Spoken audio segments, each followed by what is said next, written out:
Hi, everybody, and thank you all for joining us here today for the debut episode of this livecast, Adapting the Future of Jewish Education. Today's production is in partnership with Jewish Live, which is a virtual festival for online Jewish content and experiences. And we're just thrilled to be able to partner with our friends at Jewish Live who are making all of this possible today. My name's David Bryfman, the CEO of the Jewish Education Project, and we're here to inspire and transform Jewish education by empowering Jewish educators literally to change the world and make it accessible to the young Jewish learners of today. Right now, we all know we're mired in this crisis, but we anticipate coming out of this stronger and brighter on the other side. And we hope that with all of you, Jewish education can lead the way in making all of this possible. So with all of that in the backdrop, it's one of the reasons why we decided to launch this live blogcast, or livecast at this particular point in time. And each week I'll be joined by a great presenter to help discuss and further delve into some of the issues confronting Jewish education today. Well, we decided to call Adapting because we know that what's going to take place in the future is going to require quite a bit of change and quite a bit of maneuvering on the part of Jewish education. So I want to make sure that all of us start getting ourselves into the mindset to make all of this possible as we move forward into the future. As always, I want to thank our sponsors and our partners and our friends at UJA Federation of New York that make all of this possible, and everybody else who's helped to make all of us possible and live today. If we have any technical difficulties, I suppose we're supposed to be live on stage now. Some of you can only hear the audio, but you'll be able to see our lovely faces soon. Then you can send a note. But in the meantime, if you want to chat and let us know who you are, go to the chat box. If you've got any Q&A or questions for us to answer, put them in the question and answer box for us to try and talk about. And finally, just to remind all of you that these episodes are being recorded. They will be on our website for you to look at a later point in time. And they'll also be available on Judaism Live for all of you to look at a future stage as well. So we can see those questions and let them know if they're coming in, we'll be able to answer them as they're coming in today. So we called this livecast Adapting the Future of Jewish Education. And when we came up with that name, I was trying to think, who do I want my first guest to be? And when I'm thinking about adapting, and when I'm thinking about adapting in these changing times, I really turn first to my friend and colleague, Maya Bernstein. Maya is the co-founder of Upstart and a co-director of the Georgetown University's Institute for Transformational Leadership Certification in Facilitation. It's my absolute pleasure to have Maya with me today. You're going to hear in just a few moments why she's the perfect guest to kick us off. But what I really want to do is ask Maya to introduce herself, tell us a bit about herself, her family, what she's doing, and also importantly, how she's coping, what she's doing during this pandemic. So Maya, welcome. Let's get started. Thank you so much, David. Thanks for the warm welcome, and hello to all of you who are joining as I'm looking at this chat from really all over the world, Brazil and Israel and across the US. It's really inspiring, and I want to start by thanking you because we know the health workers are on the front line in this pandemic, and I think the educators are on the front line as well. There's never been such clear emphasis and attention around the need for good education for our children. So I want to start by saying thank you. And my hope is that this conversation will give you some tidbits to help you do your work, important work better. So David asked me to share a little bit about who I am and my background. There's a lot to say, but I'll start by saying that I've always been interested in the intersection of tradition and innovation. That's something that's been inspiring and challenging to me my entire life and my entire career. I started out working for the Ronald Lauder Foundation in Minsk in Belarus, and then living in Germany, working with Jews from the former Soviet Union. I was a Russian major and I didn't really know what I wanted to do, and I sort of fell into Jewish education. When I was in Minsk, I had this realization that my own background, I went to Jewish day school in New York City, that was a body of knowledge and a gift. I had never perceived it in that way. And so I actually felt a sense of imperative to give back to the community, and that sense of passion and excitement and energy and challenge of how do we keep this tradition relevant? How do we ensure that it continues to nurture us and that we continue to nurture it from the beginning has been one of my passions. As David said, I worked for Upstart for 10 years. I had the great privilege of working with Toby Rubin when she was imagining how the Jewish community could evolve, both in terms of nurturing new initiatives in the Jewish community and trying to inspire innovation, but then also working with our phenomenal established Jewish community to try and help them adapt and innovate. And we'll talk more about how I think back then it felt like a choice. Do we want to innovate? Do we not want to innovate? How much do we want to innovate? And right now we're all forced into adaptation.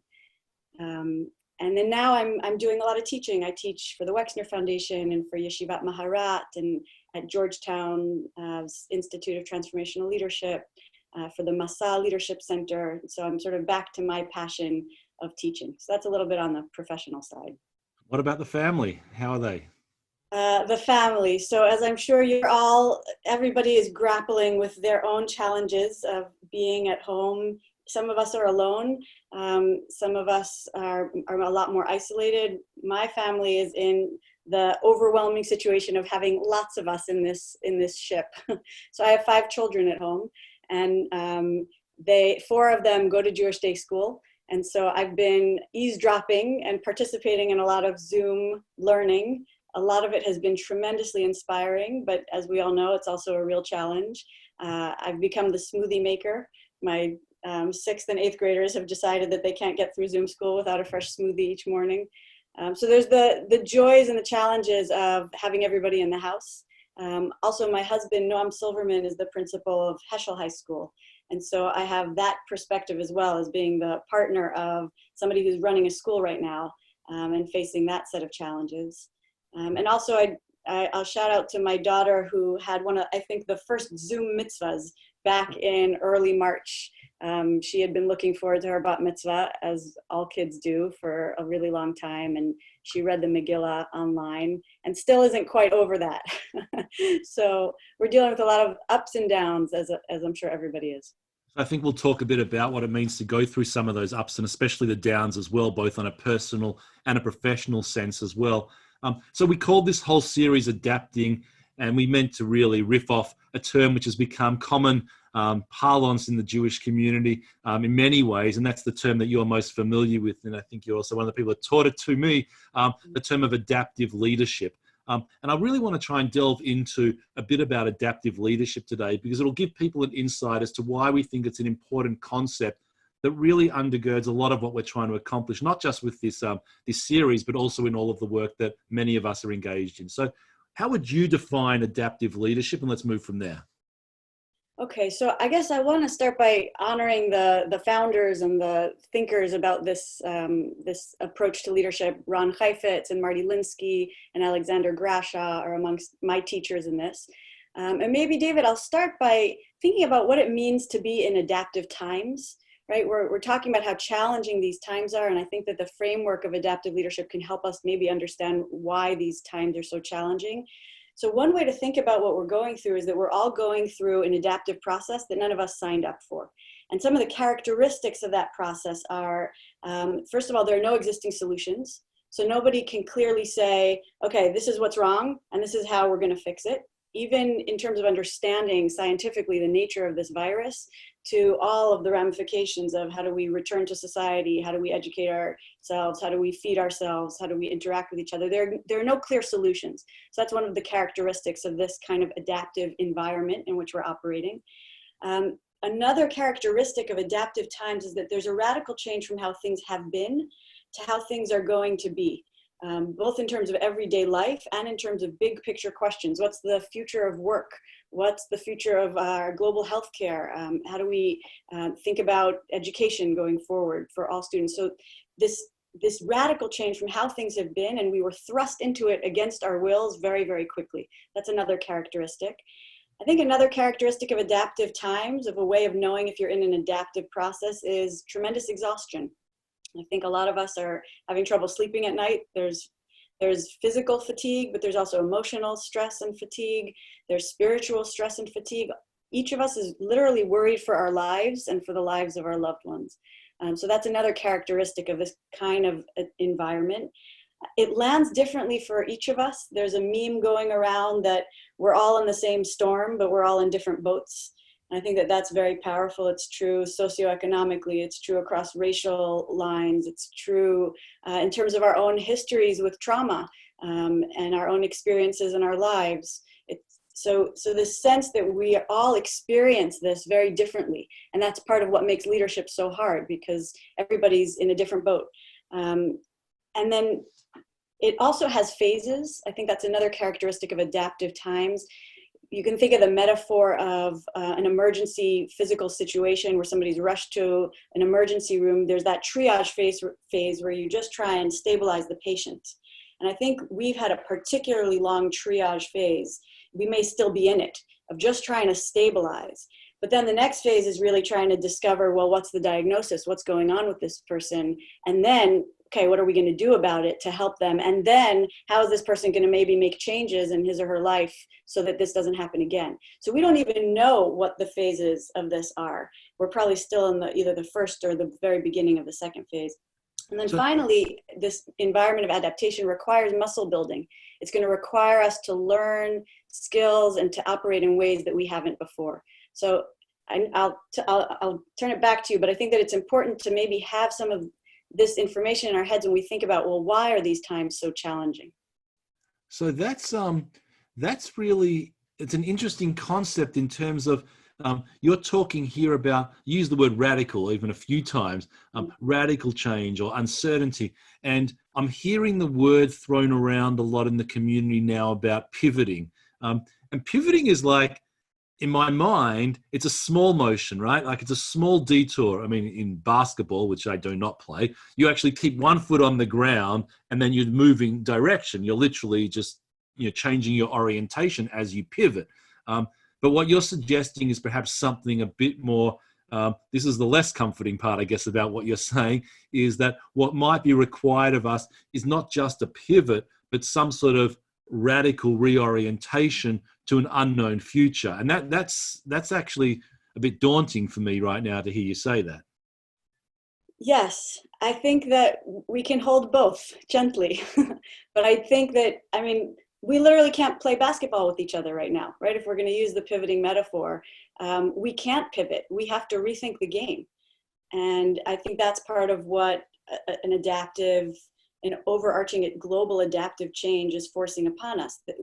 There will be things that are similar and might require tweaks, right? And so I think that's the language of pivoting. But there's also going to be a requirement to let go of certain things that have been our norms. Our norms and practices, and that's connected to our sense of identity and connected to our values. And we may have to actually let go of some of that in order to move forward. All right. So now I get it. I'm a CEO, right? I've got this position. I've got a title. My job is to lead. You're giving me all of these extra tasks now. I've got to think radically and I've got to change and do all of this stuff. But am I the only one who can lead? Like, just because I've given this title, like, what is it? Does that like get everyone else off the hook? Or what role does everybody play when you're trying to solve an adaptive issue that you're talking about? Yeah, so one of the, I think, most beautiful distinctions that adaptive leadership theory makes is between leadership and authority. And I remember being particularly shaken when I learned this distinction, right? That we tend to think about leaders, and we even have this noun, right? The leaders, the people who are in charge, who tell us what to do or who are charismatic, and we follow them. And David, you're the CEO, so you're going to have the answers. You're going to tell us what to do, and I'll march and follow your orders. But this theory argues that leadership and authority are actually two very different sets of responsibilities, and that authority is a position, right? So anybody who's in a position of authority, the CEO, the president, the parent, the principal, that they're actually the expectations that we have for our authority figures are to provide protection, direction, and order in our systems, essentially to maintain the status quo at the highest level possible. The work of navigating an adaptive change often requires us to be in a state of a little bit of chaos, or to acknowledge that we don't have the answers, or maybe to say, I don't know how to fully protect you in this moment. And that's the work of leadership. The work of leadership involves stepping into the unknown and trying to help people bridge that gap from what is the current situation to our desired future situation, when we don't really know how to get from point A to point B. And so what's, I think, particularly challenging right now is that for people in positions of authority, we know that when we are stressed and when we're worried, we revert and regress to become more dependent on authority.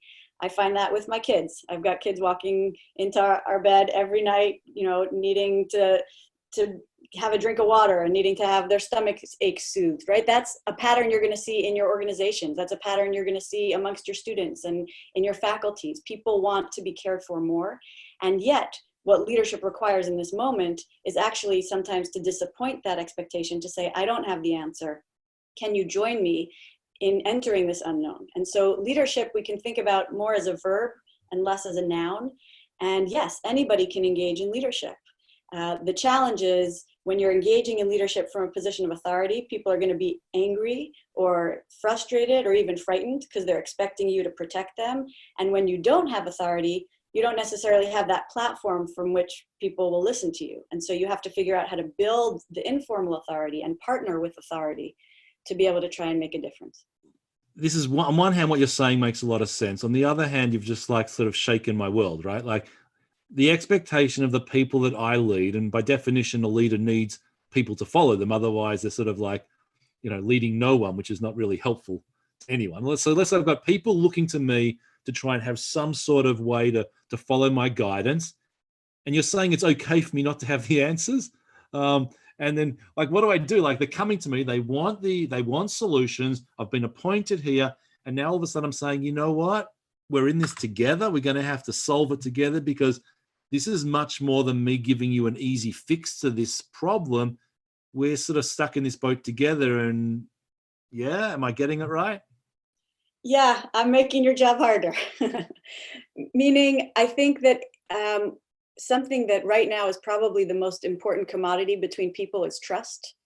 And I think that authority figures need to need to essentially live in the paradox of continuing to provide to the best of their capability that direction and protection and order, and simultaneously, paradoxically, admit and name that I don't have the answers and I don't know what's happening in September, if we're going back to school or if we're not going back to school, or if we're going partially back to school. I don't know if they're going to have a vaccine in the next year or 2 years or 3 years, right? To be able to name that, I think, allows us to continue to trust our authority figures. I think we don't want to lean too much on the side of direction, protection, and order, and then not be fully honest, because then when in September things are still chaotic, you've lost that precious commodity of trust. So I think that actually giving the work back is another big concept in adaptive leadership. I think that giving the work back right now, maybe ironically, builds trust and authority. So we'll come back to this when we get really into some of the examples with Jewish education, but specifically, but one more piece I just want to push you on a bit, and then I get to the stage where I am making a decision, right? And if I make a decision which has consequences, the status quo is not going to be the same by definition because I've brought in some change, right? Now, the status quo exists in most organizations because a lot of people like the status quo. And now I've done something to destabilize it. And someone's going to turn around to me and say, well, we've always done it that way. Or how can you change that? Or are you serious? It's only your first year of leadership. I've been here for 20, whatever it might be. Yep. Change isn't easy. And if it's the right change, which I think you're talking about, there's going to be a change for the positive, we hope. There also might be a deficit that occurs somewhere along that spectrum. Yeah. Yeah. So this is the whole realm of loss. And, right now we're literally experiencing loss of lives all around us. And so it's very visceral how in an adaptive process there's loss and pain. And the same, unfortunately, is going to have to be true in our communities and in our organizations. By definition, if we're trying to move from the status quo to a new reality, we're going to have to leave some pieces of the status quo behind. So one way of thinking about leadership in this context is that it's disappointing your own people at a rate they can stand, right? That you're going to have to help them. It's grief management through the loss. And this rate they can stand is very important because that's part of the work of leadership, is figuring out how to pace that process. How much can they handle, especially given the context in which we're operating, where people are afraid and people are suffering financially and people are thoroughly frazzled with dealing with their children or with their parents. So this sense of acknowledging that there is going to have to be loss, naming that you don't know how much loss, right? But also figuring out how to pace it, and disappointing people so that you disappoint them just enough that they don't run away or take away your authority completely, right? That's also part of the challenge. That's part of leadership work, and there's no clear answer. Okay, so now we've been on for like less than 20 minutes, and you've told me we have to change because we've got no choice. Anyone can bring about the change. The changes have to be rather radical if they're going to have an impact. You've got to do it with other people. And guess what? You're also going to disappoint people along the way if you do it right. So for those people who just like logged in for some sort of easy solution to what's necessary for Jewish education, I think we've just sort of like woken them up to a really a different sort of reality that's really required right now. But if I'm looking at the people who, some of whom I know who are in this call, right? I'm a classroom teacher, I'm a camp counselor, like literally, and let's use a metaphor that I do know from the literature of adaptive leadership, like I'm in the mix, I'm on the dance floor, and I'm doing what I need to do in order to maybe just get through the next day. So let's use this metaphor of dance floor balcony. Maybe you can explain that to our listeners and explain how one who's so immersed in the weeds can also begin to see the bigger picture of what really is out there for them to confront. Yeah, so the dance floor and balcony is a lovely metaphor for, I think, what we're all experiencing. The dance floor is what it sounds like. The music is pounding, the lights are flashing, there are sweaty bodies all around you, you're moving, you can't really see who's dancing next to whom, and somebody's stepping on your toes. It's very hard to get perspective, but you're in it and you're fully engaged. The balcony is where I like to be, where you sort of run away and you get to look at everybody from above and you begin to see patterns. Oh, that person's dancing with that person, and that person's standing alone on the side, dance after dance after dance. And wait a minute, the DJ's been playing this certain type of song for a really long time. What's going on? The challenge is to be on the dance floor and the balcony at the same time. And I actually think that teachers are very, very good at this. So are therapists, so are rabbis, so our parents when we are at our best selves, right? The other day my daughter was yelling at me, "I hate you, you're the worst mom in the world, I never want to talk to you again." That's a dance floor moment, right? My amygdala hijack, right? My kid hates me. Even though we read about kids saying that, it hurts when they say it. But was I able to be, and sometimes I am and sometimes I'm not, listening to, wait a minute, this is a kid who's really upset about something, and maybe she's trying to tell me something else. Maybe it has nothing to do with me. Maybe it has to do with how she's feeling about not being with her friends or not being in school. So that ability to be in the present moment, but also have perspective on what's going on, I think is a metaphor on two levels for us. First, I think it's especially challenging to be on the balcony and the dance floor as a teacher in general, right? You're trying to teach your lesson plan, then you got to figure out who's not participating and how do we get them involved, and what time is it, and do I have time to get through all this material, and who's acting out and why might they be acting out, and how do I handle that? I think that's especially challenging on Zoom. So maybe that's something we can talk more about. And my colleague Ray Ringel at Georgetown has been putting out some great videos about teaching on Zoom and even discipline on Zoom. But I think that that's a balcony dance floor challenge.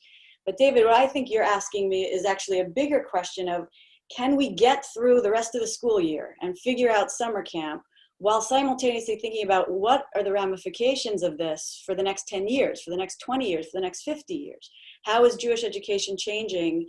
How is it changing in exciting ways that we should be taking advantage of? Like Rahm Emanuel, early on in the Obama administration said, don't let a good crisis go to waste, right? We've actually been pushed into making changes that maybe we were just starting to think about or talk about, and now we're doing them, and we're doing them creatively and beautifully.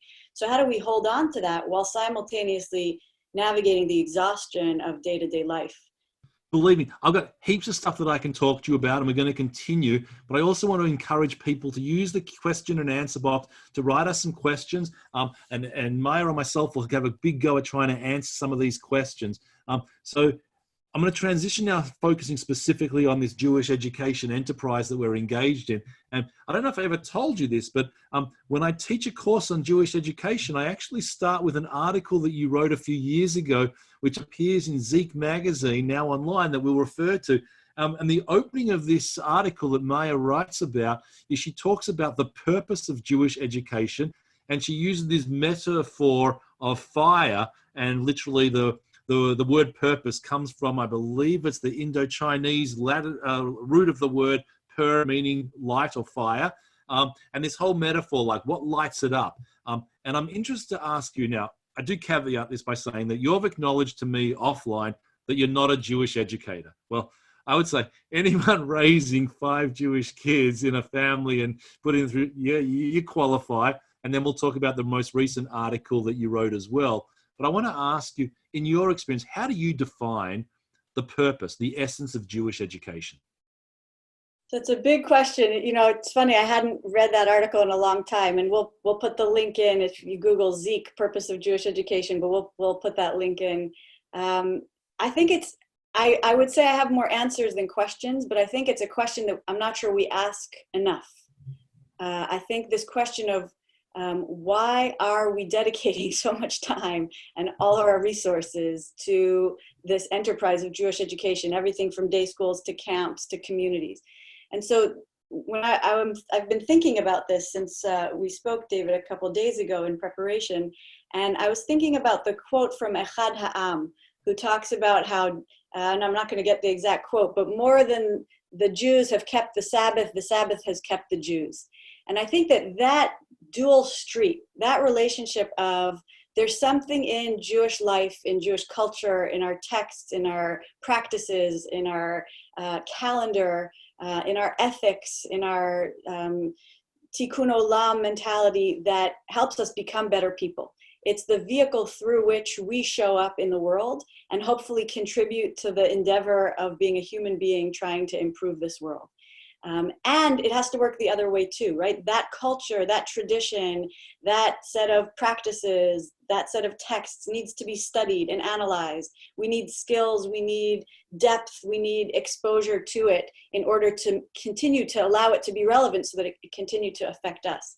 And I think this dual street of trying to create human beings who are passionate about their Jewish identities, who are passionate about contributing to the world in meaningful, positive ways to help this world, and to do it through that Jewish lens, and simultaneously to then be nurtured, right? To both be nurtured and nurture Jewish tradition, I think is somewhere in the heart of the purpose of Jewish education. And I think I also want to talk about joy.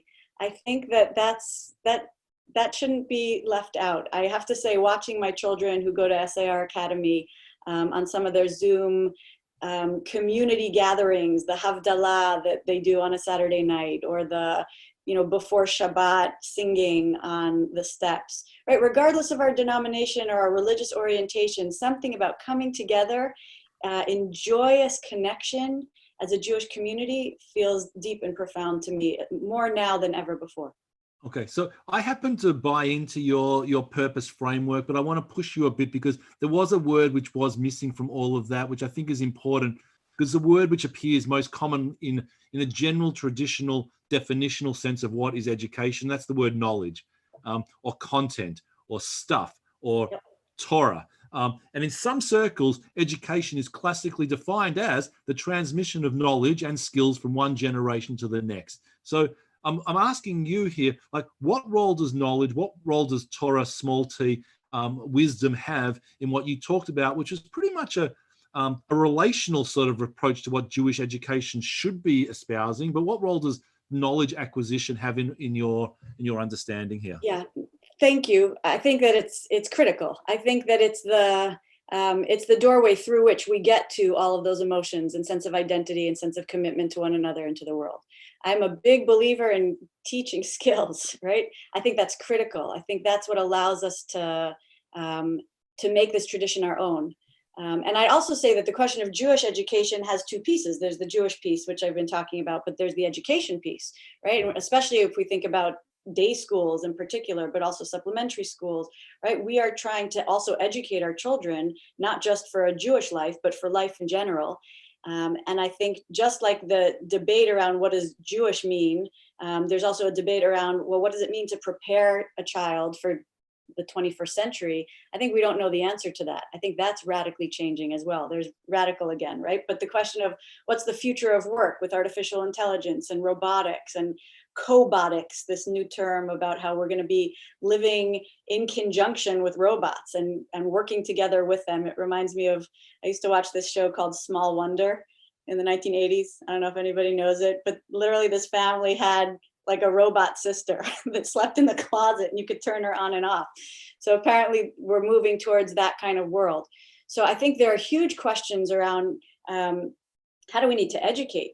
What skills do we need to be giving our kids, both Jewishly, but then also in general, to set them up for the future success?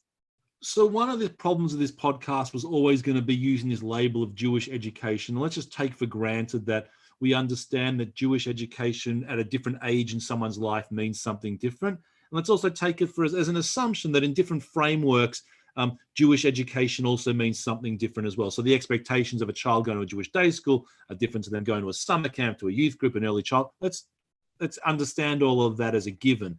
I am interested in the summertime coming up now. Like with a lot of people now saying, if summer camps aren't going ahead, we're going to put a whole lot of stuff online. And I use the word stuff generically and intentionally here.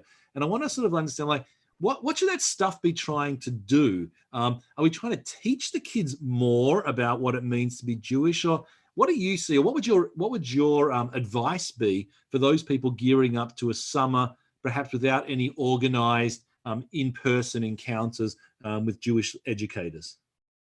All right, so I have to say that as a parent, right, the trigger of, oh no summer camp, kids home with no structure all summer long, and my husband and I are Jewish educators, right? That brings me back to the loss and to the grief management. And so I think that we have to think about, and I'm not avoiding your question, but I'm maybe adding that as much as we need to think about content that we're putting online for kids and for our youth over the summer, we have to think about how we are setting up parents for as much success as possible. So I think this whole field of family education, or what does it mean to train parents to become educators, because, you know, definitely young kids, but even older kids left alone on their devices to interact with whatever educators put online is not education. There has to be some transmission, some engagement. So I think that thinking about what's the parent training that needs to be happening should be a pivotal question facing all of us as educators, our schools and our camps. Right. I think I've found that the rhythm of Jewish life, the calendar of Jewish life, has been especially soothing during this time when so much of what our normal patterns of living, all of that upheaval of, you know, basic waking up in the morning and getting in the car and going somewhere and then coming home, because of that disruption, somehow the rhythm of Shabbat and holidays and the new moon, right, Rosh Chodesh, I think that has been particularly meaningful. So I wonder if that's maybe something to play on in the summer when the days drag on endlessly, right? To think about how we can tap into the rhythm of the cycle of time and have that be a frame, a way of entering for kids. But I think there's real loss to our kids not being outdoors with each other, away from their parents and away from their siblings in the summertime. There's real loss there. So I think also figuring out how to connect kids with each other in meaningful ways. I think that's one of the pluses, that's one of the bright spots of this. We can connect kids to each other anywhere in the world, right? My children have cousins in Israel. They're spending a lot more time with those cousins now that we're not spending time in person. And so thinking about also how to take advantage of what might it mean to travel the world this summer, right? Who are you going to connect with? What does it feel like to be a kid in China this summer, to be a kid in Brazil this summer, to be a kid in Israel this summer, and think about expanding, you know, blowing the walls off of our institutions and expanding. I think that also can be exciting. Okay. So I just want to give our listeners here a couple of teasers as our next edition. Our next speakers are already lined up. Next week's speaker is going to be Meredith Lewis from PJ Library to talk about how we engage young families and their children, especially in a moment like this. And the week after that, we're going to have Julie Finkelstein from Foundation for Jewish Camp also talking to us about how we prepare our children for summer with or without camp. Not all camps are cancelled, obviously, but some are. And as we get closer, we'll see what the real summer will look like for most of us. But Maya, I do promise to our listeners, I promise you all, we are going to end this broadcast on an optimistic note. But I want to ask one more question about the downside of all of this. You did write an article in eJewish Philanthropy recently. And of course, all of these articles and people that we referenced during this broadcast will be listed on our website for people to access later on. But the first thing you said to Jewish educators out there was to acknowledge the loss. And I really hope you hadn't said that, right? In some ways, I'd just love it to be joyous. But there is something about acknowledging this loss, which I think is important.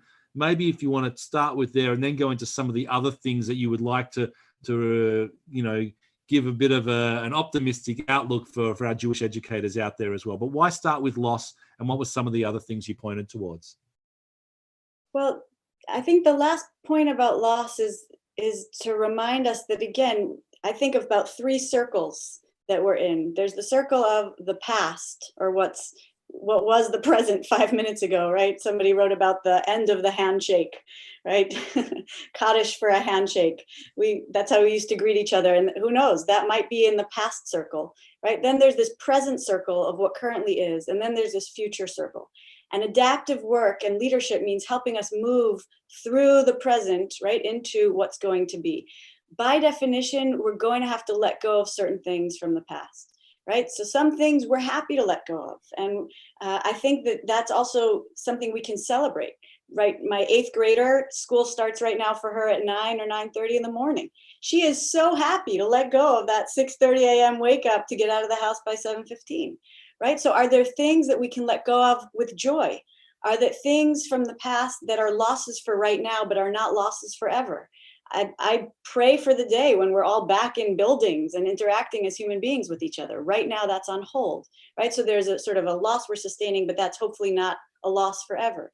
But then there are certain things that maybe even things that have had more of a hold on us than we've realized that we're going to have to let go of completely. And so how do we let go of that with grace so that those ghosts don't haunt us? So that's part of acknowledging loss. And I think that's part of our work as leaders, is to be able to sift through what are we letting go of completely with pain, what are we letting go of with joy, and what are we putting on hold?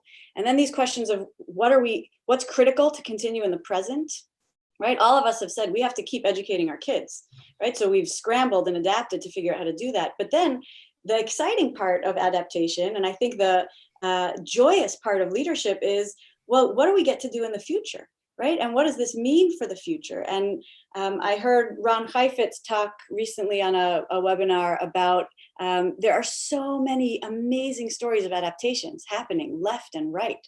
Right? If we think about how adaptive we are as human beings and as a human species, if we had said 2 months ago, do you know that you're going to be able to run your entire school over Zoom, or figure out how to interact with kindergartners and inspire them, without having them in person? I think we would have said that's impossible.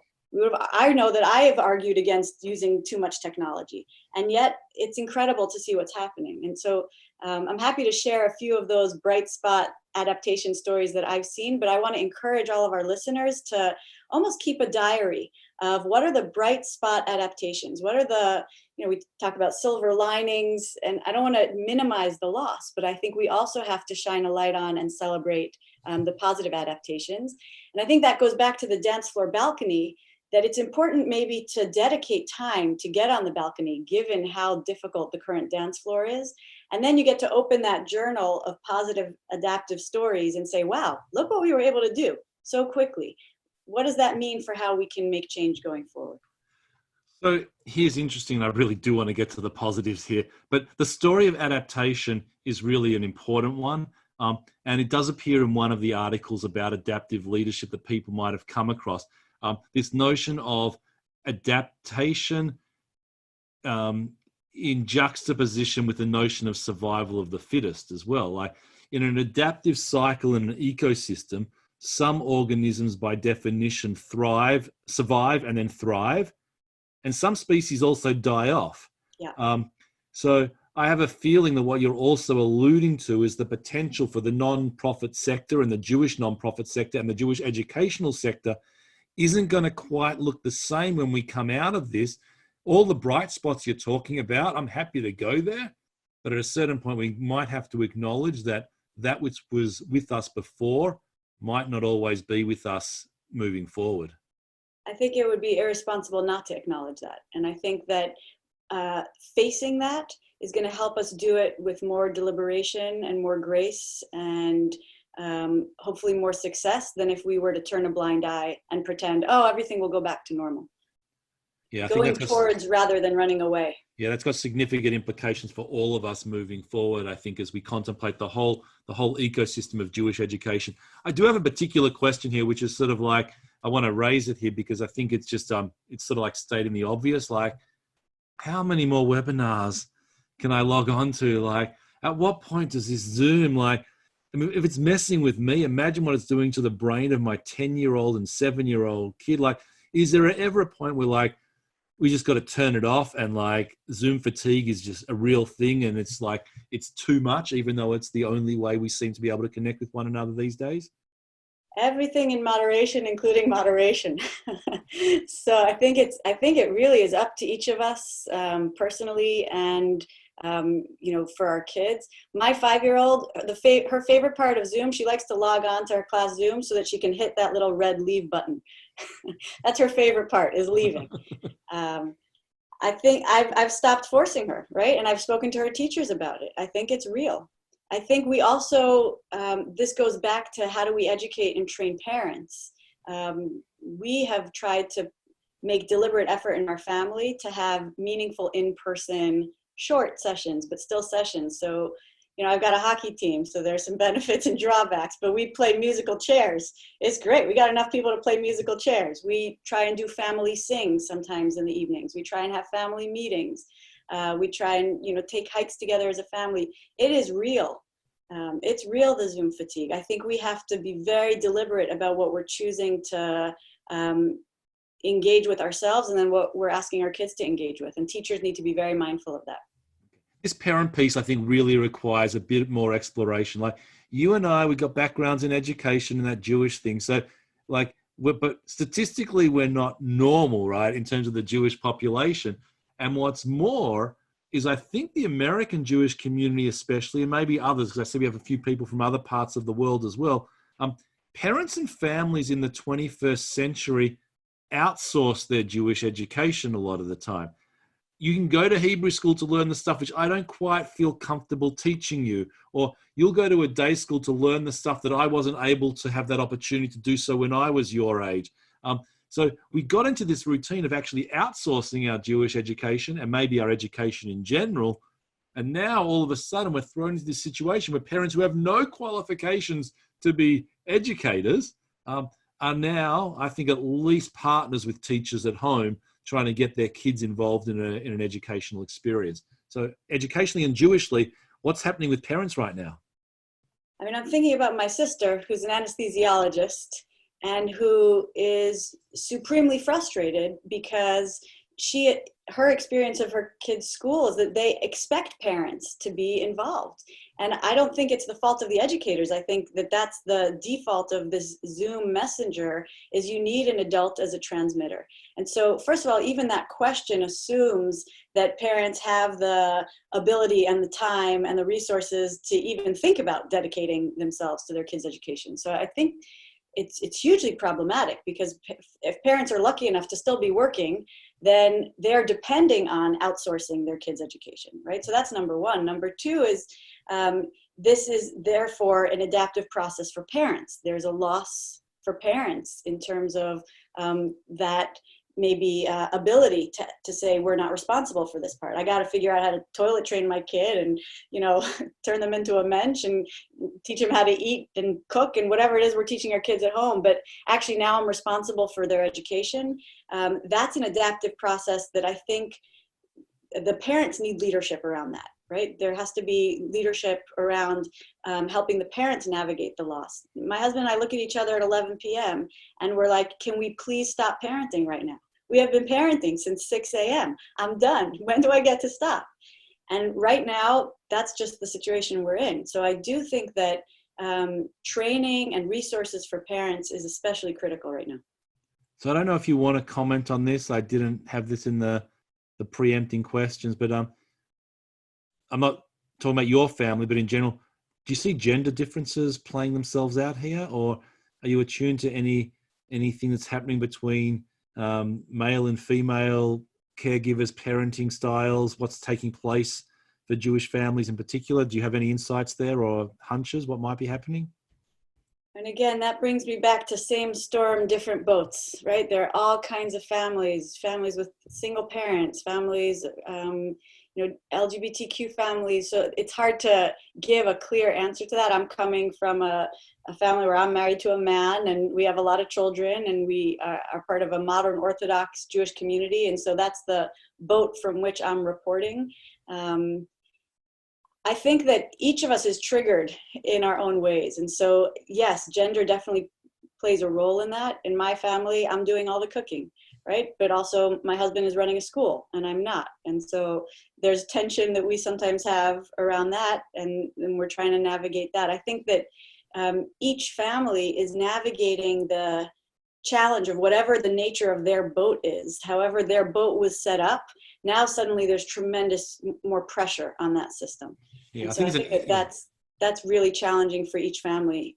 Yeah, I think it's interesting. I think that's a topic I might want to explore in a later episode in more detail, acknowledging part of what you said as well is that the current situation might be serving to exacerbate problems which already existed and putting a magnifying glass, and just like the cracks might have been there, but we were able to conceal them for however long. But right now we're all being exposed and more That's vulnerable.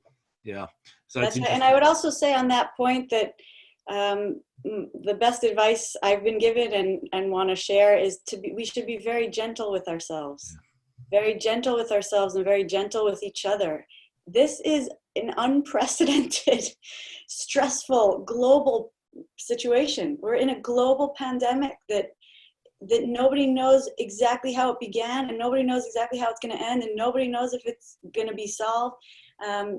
Can we be kind to ourselves? Yeah.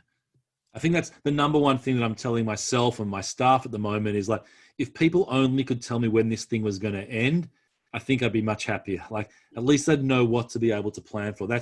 For me, that's one of the most uncertain parts of the whole situation we find ourselves in. And I'd say, David, that's the impetus for authority. Yeah. And that's what we all want right now. We want an all-knowing authority figure to tell us, when is this going to be over, and what do I have to do to get through it, and am I going to be okay when it's done? Yeah. And that's why leadership is so difficult. It's not a popular activity. So I guess you're going to give me a leadership reference here, but I want to know, if you were to tell our readers out here, what's one article, one book, or one thing that they should read to get a bit into the mind of Maya Bernstein, what would that reading be that you think is like the essential piece of thing they need to understand? Well, I've been going back to the Ron Heifetz, Marty Linsky classics. I think that their writing about adaptive leadership is particularly relevant now. I think there's an article, and we'll include it, called Leadership in Permanent Crisis by Heifetz, Linsky, and Alexander Grashaw. That's particularly, I think it was written in 2008, around that economic crisis, but it's very relevant now. And I think that these perspectives might be helpful in helping us understand why this is such emotional and difficult work, and then also how to maybe get on the balcony and piece by piece figure out what needs to be done on the dance floor, what needs to be done on the balcony. Yeah, maybe I'm revealing too much here, but when I first read Leadership on the Line, I think, when I was in the Wexner Fellowship, I don't think I fully understood what I was reading, and only later in life did it really play itself out, where like, oh yeah, there's a reason why theory is good, and sometimes cliches are good cliches because they actually really resonate. And I strongly recommend for people to go and have a look. So we're coming towards the end of the hour. One thing I'd love to be able to do is ask you something which we don't often get a chance to ask people in the field. Who's an educator that has had an incredible influence on your life and who you are, And I'd love to give you the dance floor now, or the floor now, to acknowledge and pay tribute to that educator in your life. Well, thank you. I guess I want to start by thanking all the educators again who are listening and who are on the call, to thank them. I'm inspired every day. And I will answer that question by sharing that my father is somebody who has been an inspiration to me as an educator and as a person. He started working for Sesame Street back in 1970 when he was doing a PhD on the intersection of education and entertainment. And I think that was a radical, back to radical, right, wild concept back then. Can television be a source of education for kids? Most people thought no. Most people thought that it was at best mind-numbing and at worst would incite violence. But the Sesame Street folks argued that we've got kids watching TV. Actually, there's a great article recently in the New Yorker by Jill Lepore about the history of Sesame Street. And it's astounding. I can't remember exactly how many hours a week she said back in 1970 kids were sitting and watching TV, but it was a lot of hours and they weren't quarantined. There was no global pandemic. So this forward-thinking, joyous celebration of the combination of technology and education that my father has embodied and dedicated his career to, I think is all the more relevant and inspiring right now. I used to argue with him that good education needed to happen in person, face-to-face, with deep relationships. And he said, yes, and you can also fall in love with Grover and he can help break down racial tension and inequality and teach kids who otherwise wouldn't learn their ABCs and 1, 2, 3s, give them the basics of preschool. And it turned out to be true. So I think we can all take inspiration from that story. Now, it's funny that you mentioned Grover, because if you do a Google search of Maya Bernstein, what's gonna appear there? Maybe we can put a link to that as well. Oh, come on. I did my research. You did.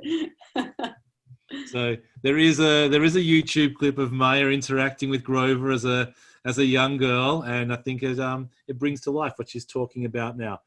I do want to mention there are quite a few questions that have come up in the question and answer box. I've tried to integrate as many of them into the conversation as possible. There's one here which I think it covers a few questions in one, and that is this intersection, because your last answer sort of leads into this, the blurriness between what once was called formal education and informal education, or formal and experiential education.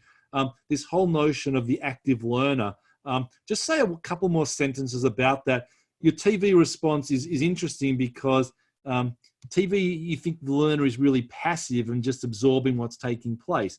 I must admit that in my family, we've relaxed the rules a bit here on the Xbox in the last few weeks. And that was one of our losses and gains, I guess. And I'm amazed at how much interactivity is taking place while my son is actually engaged on the video games. But a few people have asked about this. What do you perceive as being the new normal coming forward between formal and informal, and where do you see the intersections lying? I think that's one of the gains in this situation. I think that I've always been a lover and a believer in experiential education. That's how I learn best. That's how I see kids learning best. That's where I see teachers most engaged. It doesn't mean we can't keep teaching skills, right? But I think the question of how we teach those skills is going to have to change. For example, a friend of mine who teaches in Palo Alto, I used to live in the Bay Area, was telling me about how she created an entire Lag BaOmer curriculum around caves and Shimon Bar Yochai and his cave by asking kids to build caves in their houses. And it's awesome. Kids love building tents. It's like the most fun activity you can do. And suddenly they were researching caves and different kinds of caves and learning about Shimon Bar Yochai, and then showing on Zoom, right? They're bringing their little iPads into their caves and everybody being in caves together. When my daughter was learning about Passover, her teacher would Zoom from different rooms of his house, and he spoke in Hebrew and tried to have them guess where he had hid the afikomen, and then he'd have them hide the afikomen in different rooms, right? So this interactivity and the being forced to be more creative and experiential right now because we have no choice, I think is one of those bright spots, adaptive stories that we should incorporate going forward.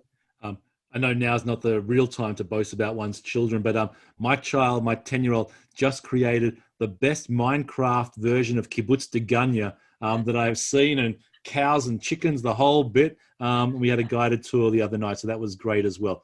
Look, we have a few more questions. Unfortunately, we don't have time to get to all of them, but we will make an effort to try and respond to them online as well. It's just great to see so many people out there. They're talking about this, and I appreciate the people taking the time. And I think we've covered a lot of them in this time. But May, I'm going to ask you, can you give us one message to take forward from this conversation? What's one thing you'd like to leave our viewers, our listeners with as we reach the end of the hour?